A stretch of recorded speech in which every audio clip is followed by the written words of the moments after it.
Again, I'm gonna have to make a part two of that because I always get distracted somehow. Someone banging on a door or whatever. Yeah, it's fucking hard though. Like, believe me, I sympathise with anyone out there trying to stay fit and healthy and is struggling. Because it's not always fitness based. Sometimes it's just that you are so fucking miserable and depressed that you struggle to stay motivated. I want to just give a shout out actually to someone who I've watched and unfortunately has passed away, Douglas Block. I started watching his channel, him and Noah Thomas, and commented on one of the posts, just giving my condolences because Douglas had a really good way of relating to everyone. I think he just kind of summed up depression very well for me. So did Noah. But I just kind of thought, like, he made it seem like I'm not alone. And someone who can do that is really beneficial.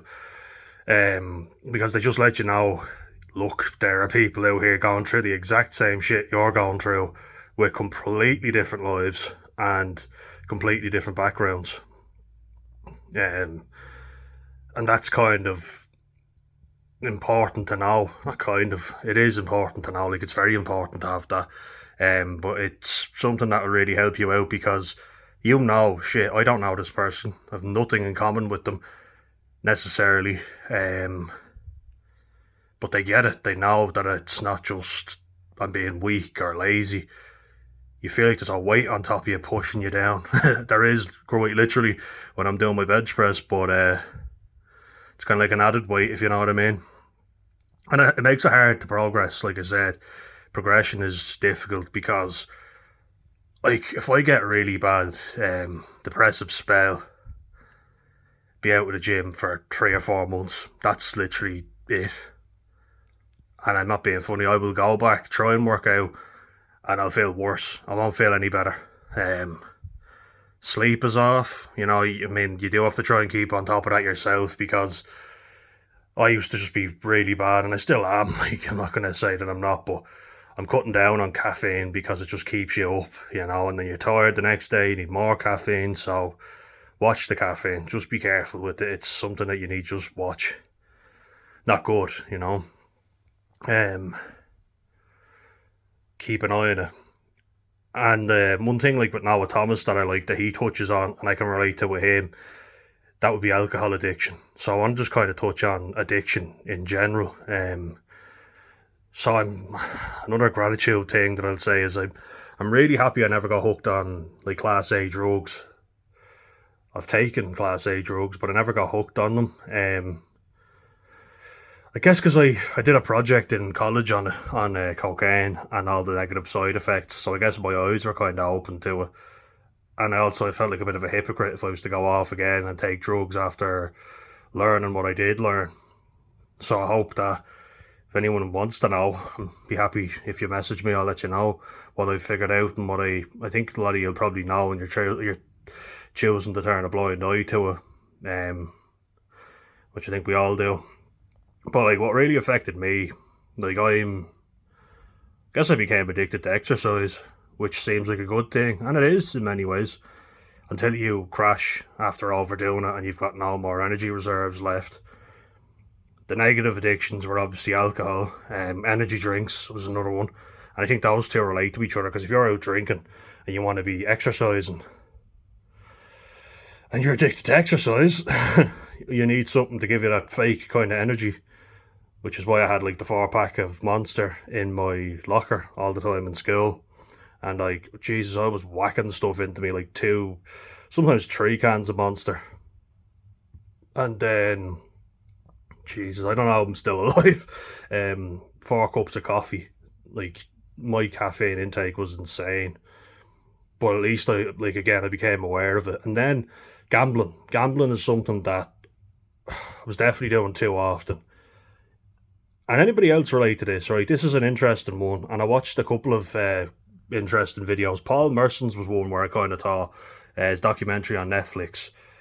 You know that childlike joy you get when you're watching a game. So you're like watching a game and you want your team to win so badly. I used to literally cry when Ireland would lose in any sport. If Dublin would lose in the GAA, that's Gaelic football. Um, if Leinster lost in the rugby, I would cry. And then as I played rugby with lads who ended up on the Leinster and Ireland team that I didn't like, I was kind of like, fuck them, I don't really like them. I kind of realised a lot of, I mean, including me now, but a lot of sports stars or athletes can be arseholes. You know, they only care about themselves and that gets them to the top. I like, yeah, alright, fair enough. Not everyone you meet's going to be nice, and sometimes they kind of realise it themselves, like they're ultra competitive, like I was. I was a bit of an arsehole myself, but I guess I didn't like myself then either. But one thing happened when I put on a bet. That same joy came back that I'd lost for years, and I'm not being funny, it was almost exactly the same.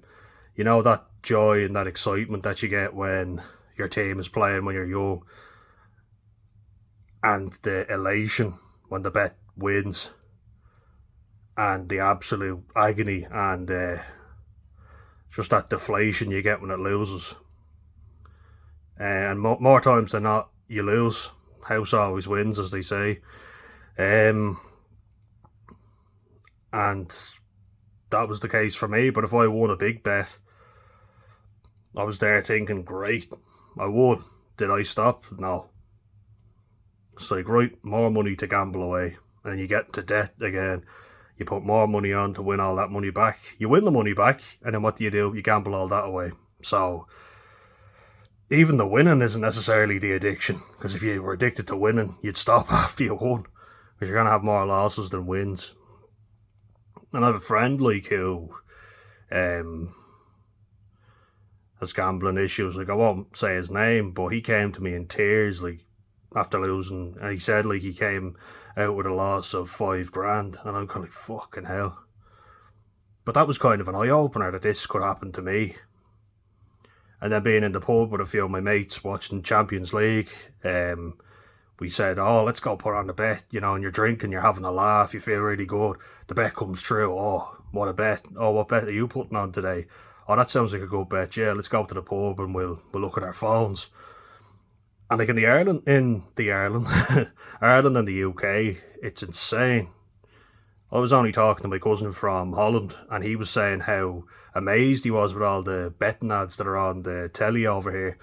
And you're kind of like, fuck yeah, like that's just not on in the other countries. When you actually start looking and you're watching a game, like, because I'd be over there watching Ajax is his team, because my uncle's from Amsterdam, so that'd be their team, like, you know, and Ajax would obviously be such a good team, anyone who knows football. But yeah, gambling just has much more of a stigma over there, I think, than it does here. As in, like, I'm not saying there's not a stigma in Ireland and the UK, but what I am saying is, like, they don't advertise it. They don't see it as like something that you should be doing. You know, it's preying on people's vulnerabilities, and in a country that legalises weed, it's kind of like, we'll allow this because it's not too harmful, but they're a very practical way of saying it. Whereas with gambling, it's more so, this is like dangerous. People take their lives over the shame and the guilt. And I only got a fraction of that, so God alone knows how my friend felt. You know, with all the money he lost. And he'd be putting on like 5 bets in the game, like in match betting. You know, like, and then when you have an accumulator, those are the big ones. Like, those are ones that I'd be putting on. But my mate would be there, we'd be watching a game, we'd be at a game, even like a Leinster game or something, or a football game, and he'd be like betting on how many penalties, say in rugby, how many corner kicks in football, how many throw-ins, like insane stuff. And then like you can bet on how many in the first half, in the second half, how many yellow cards. And then if you want to win more money, you know, how many free kicks in the first half, how many corners in the second half. Like, it's insane. And then you put on, like, what I always loved doing was say, all right, yeah, there's a few games on in the Champions League or the Premier League. I fancy Liverpool to beat Brighton at Anfield. I fancy Man City to beat Ipswich in the Etihad Stadium. Fancy Chelsea to beat who are they? At the moment, I wouldn't fancy Chelsea to beat anyone, but we'll say Southampton. Southampton aren't doing great, but yeah, neither are Chelsea. Um, at Stamford Bridge. You know what I mean? You get the idea, but then it's like, all right, well, you're not going to win an awful lot of money, so you can either put on more money. All right, let's do that. Let's stick 20 on instead of a tenner, and then you're kind of like, okay, still not winning an awful lot of money here. Oh, okay. I wonder what's happening in the Bundesliga, in the German league. Bayern Munich to beat Bayer Leverkusen. Bit risky, because Bayer Leverkusen are doing so well, but it's at the Allianz Stadium. Bayern are at home, where it's a fortress, and it's Bayern Munich. You always just expect them to win. But what form have they been in? Have you been checking? So then I'll go, okay, still not great odds. I'll put Dortmund down, Borussia Dortmund, to beat Hertha Berlin, say. All right, yeah, that's a good amount. But Real Madrid are playing against Villarreal. Oh, they'll definitely win that. Barcelona are playing Valencia. Of course they'll win. And it catches your eye, and I mean, they're betting on this, literally. That's how they make all their money after all. And you stick it on, like, you had a solid bet in your head of who was going to win, and you think to yourself, that would have been good. But now you're there thinking, oh, I don't know about this one. And then a couple of the teams that you weren't expecting, like the dodgy ones, Bayern Munich go and win 3-0 against Bayer Leverkusen. But Southampton beat Chelsea or something mad, and you're thinking, oh, fuck, that was so unlucky. But I'll stick another one on because that was close. That was just a freak result, right? Every other team won. But Chelsea didn't have a good game and Southampton beat them. So then it's all gone. But I was close, I'm getting there, cracking the code. But then, for me, I think rugby is my sport. That's the one I know. Okay, so I'll stick Leinster down to win because Leinster are a strong side. So whenever they're at home, I fancy them to win. I'll stick a South African team down to win if they're at home, like the Stormers from Cape Town or the Bulls from Pretoria. When South African sides are at home, very strong. I'll put them down. I'll put Munster down to beat the Dragons. Even though Munster aren't doing well, I still fancy them to beat the Dragons because the Dragons are one of the worst Welsh sides. Sorry for any Welsh rugby fans out there, but it's not been good times. Not been good times for Irish fans either, if you look at the game yesterday. But I'm rambling.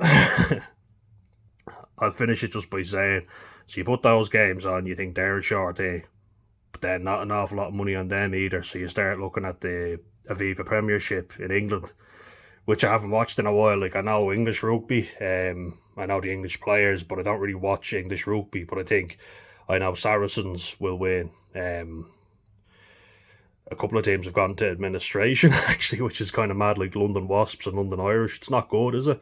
To be honest with you, I don't really know. I haven't been watching in so long, so we won't go there. But you get the idea, right? It's always like, I have a solid idea of who's going to win. But when I go into the bookies and I put the bet on, it's not an awful lot of money, and I want more money.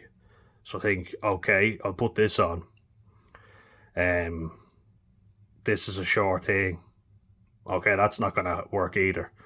So you just keep adding to it, and then you increase the amount of money you're putting on to win more back because you think, I've got this. So you can see how dodgy it is. And they all know this, right? Because they don't want you winning too much. I want you winning a small amount at a time, if you're lucky. But you won't be a lot of the times. And it's very easy to get hooked. And that's the thing, with the childlike joy that I got from putting the bets on. It's kind of sick when you think of it like that, isn't it? It's mad. It's something I don't really talk about because there is a lot of shame associated with it, and there's no actual substance. But gambling is something that I was starting to really get involved in. And I remember putting a bet on before, and you know, like your money back guarantee. But they're very clever with that. It's only €50 back. I put 100 on a bet thinking, okay, well, I get my money back if I lose. I only get 50 back, and I remember getting really agitated and argumentative with the woman in the shop going, oh, that's fucking ridiculous. It said my money back and all. And you become very agitated and, you know, very shame-riddled as well. It's not a nice place to be in. The best way to avoid it is to just take a step back and not do it, in my experience, because it can get a hold of you. But anyone who is struggling with gambling, watch that Paul Merson documentary on Netflix. Felt really bad for the guy. Like, you think a great footballer, really good, but he said it himself, he was addicted to winning.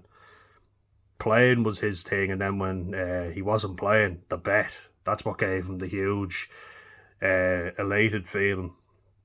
And he gambled away millions. And you're there kind of thinking to yourself, fuck, it could get that bad. And, like, it's a serious thing. Very serious. Like, alcohol and gambling, I'd say, are my two most dangerous addictions.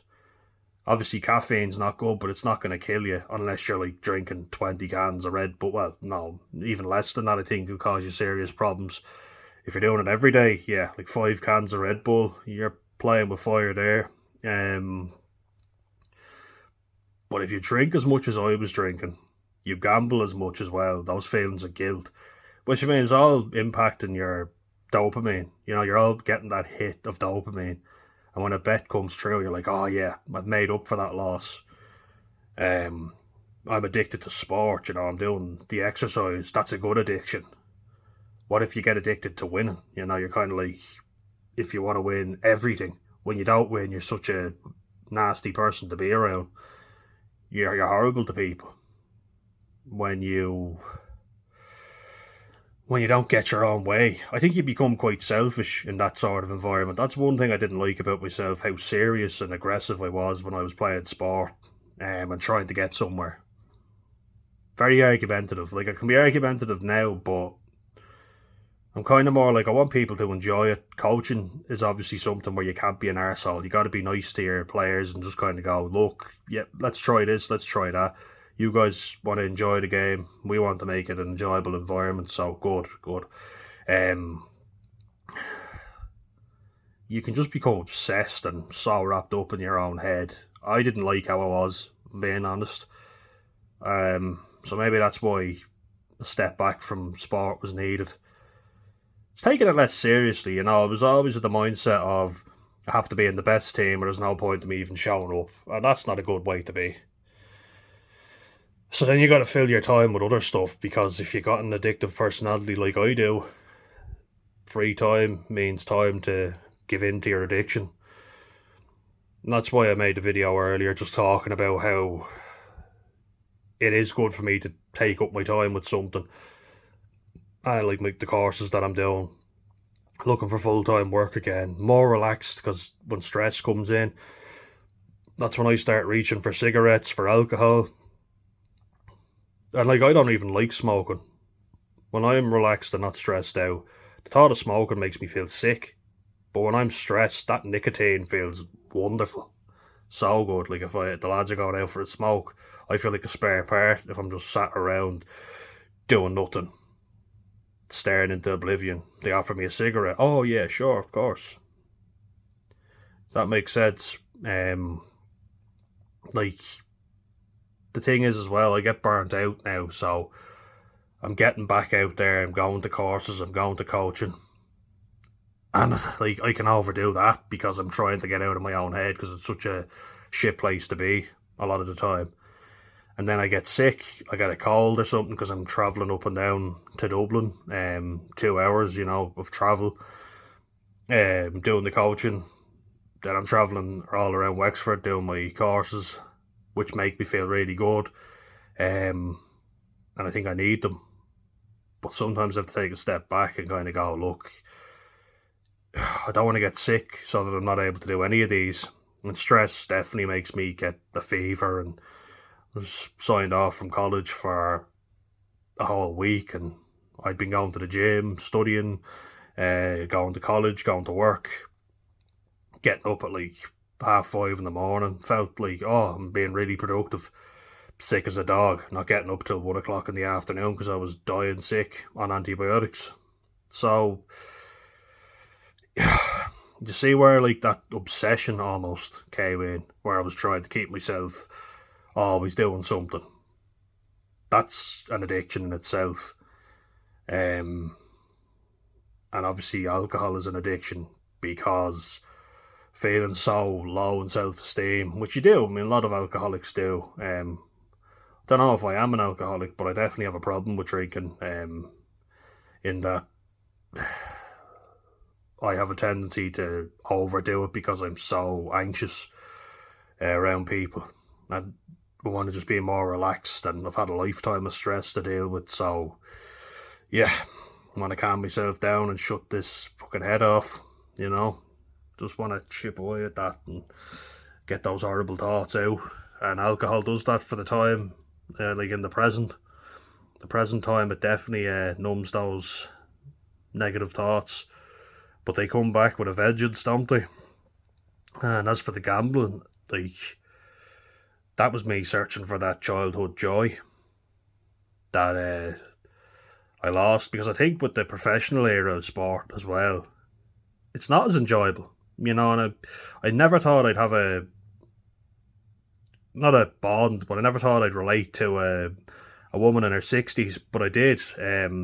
Helen, who was doing the compassion focused therapy, she was talking about playing camogie, which is female hurling, for anyone who doesn't know the Gaelic games. But I spoke about how unenjoyable I thought sport was getting, and she said the same thing. Like from when she played, it was about encouragement and enjoyment, and now she sees adults shouting at kids on the sideline, and it's ridiculous. It's very serious, you know, and it's like winning's more important than enjoying yourself.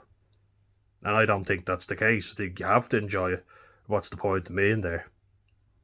And that's when I kind of went, yeah, I'm not enjoying it. I haven't been for a while. I'm taking a step back. Something's happened.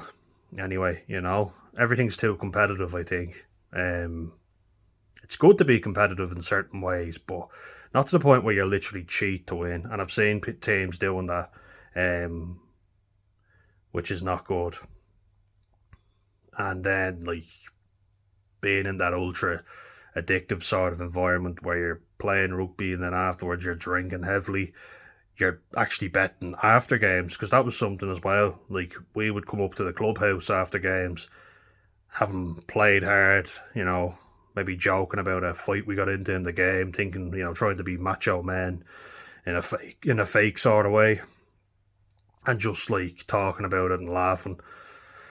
And then we'd sit down, have a load of pints, and then lads would be saying, "Oh, is anybody else putting a bet on? Does anyone want me to put a bet on for them?" Um, there's a 2-1 on Cheltenham. I always just say that as a joke. I don't even fucking know what it means, but I never bet on horses because unpredictable animals. But what was I going to say? Yeah, it's like you're surrounded by macho men, kind of going, "Oh yeah, we're doing it." So you're like, "Oh well, they're doing it. They don't have a problem with it. They're going to work and they're drinking heavily, but they're doing it fine. They're great. Like these guys, these are my people." So when it's normalised here, it's not even peer pressure. It's just, what's the worst that could happen? So be mindful of that. Be mindful of the environment you're in. And like when all those stress chemicals are being released for me before a game, alcoholism is the way to go, because alcohol numbs all those stress chemicals that are still surging around in my system. So once the first drink hits, and like they're bringing in cans, you know, like a 12 pack of Heineken, and they bring two of them in normally after a game. So you're not even like fully out of your kit after the game, and it's a laugh. You know, it's a good feeling. Like that's the thing. And I'd be the first to take two cans, have one, then bring one into the shower, which was a lot more common than you'd think. Now it's kind of weird, isn't it? But you can see how normalised it became. So then, like, you're heading up to the clubhouse afterwards, and you're watching rugby after playing rugby, and you're putting bets on rugby to make it more exciting. So you're constantly just like hitting that with dopamine. You know what I mean? Um, So like, watch out for it because it can sneak up on you so easily. I just thought I'd make a video on addiction itself because it's something that's affected me for sure. Um, and yeah, still got a bit more to do in this workout, so wish me luck. I'm stalling. I've got a bit more to finish off, but this video went on for longer than I wanted. So on that note, guys, really important topic, and really glad I came up with the mindset to make it. So thanks for watching. Please share this if you liked it. Comment if you got anything from it. You can share your own thoughts. See you in the next one.